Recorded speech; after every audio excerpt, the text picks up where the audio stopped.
Speech therapy டோட்டலாகவே waste. என்னடி சொல்ற? ஏன் அப்படி சொல்றேன்னாக்கா, ஸ்பீச் தெரப்பியில் இந்த 3 விஷயம் பார்க்கலன்னா நீங்க ஸ்பீச் தெரப்பி போயிட்டு இருக்கீங்க, உங்க குழந்தைல ஸ்பீச் தெரப்பி பண்ண வச்சுட்டு இருக்கீங்க அப்படின்னாக்கா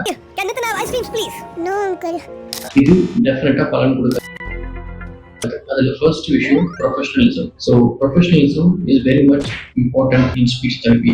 ஏன் சொல்றேன்னா, என்னோட எக்ஸ்பீரியன்ஸ்ல நான் பார்த்த வரைக்கும் almost 50% of the speech therapist they are not so professional, which means அது ப்ராப்பரா படிச்சிருக்கவும் மாட்டாங்க.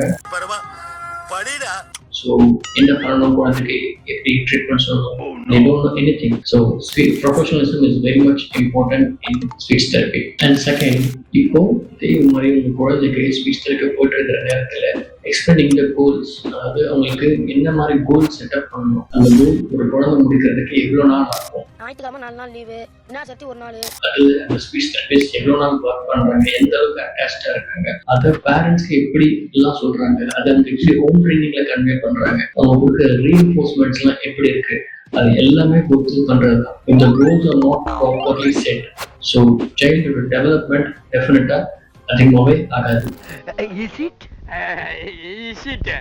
And third, giving false promises. False promisesனா என்ன அப்படின்னா, ஸோ ஃபர்ஸ்ட் திங், நமக்கு ஒரு குழந்தை வரும்போது அவங்களோட டெவலப்மெண்ட், ஒரு சைல்டு ரேப்போ ஆகிறதுக்கு எல்லாத்துக்குமே வந்து it take lot of time. So அவங்க கிட்ட இருக்கிற டெக்னீஷியன் அண்ட் அந்த குழந்தை ரொம்ப ரேப்போ பில் ஆன பிறகு தான் அவங்க சொல்ற ஒவ்வொரு ஆக்டிவிட்டிஸும் குழந்தைங்க அதிகமாகவே ஃபாலோ பண்ண ஆரம்பிப்பாங்க. ஓ, அப்படியா விஷயம்? ஸோ இது தெரியாம குழந்தை ஜஸ்ட் 2 months 3 months பண்ணாலே போதும், சைல்டோட டெவலப்மெண்ட் வந்துடும் அப்படின்னு பேரண்ட்ஸ் பர்சீவ் பண்ணி வச்சிருந்தேன். அதாவது அந்த மாதிரி புரிஞ்சிருந்தா டெஃபினட்டா அந்த மாதிரி நடக்காது. Even if clinician says that 3 months or 4 months development வந்துடும், ஸோ இப்போதைக்கு நீங்க தெரப்பி மட்டும் பண்ணலாம் அப்படின்னா அது டெஃபினட்டா ஒர்க் அவுட் ஆகாது. இதோட டீடைல் இன்ஃபர்மேஷன்ஸ் தெரிஞ்சுக்கணும் அப்படின்னா ஃப்ரீ ஸ்பீச் அண்ட் ஹியரிங் கேருக்கு கால் பண்ணுங்க.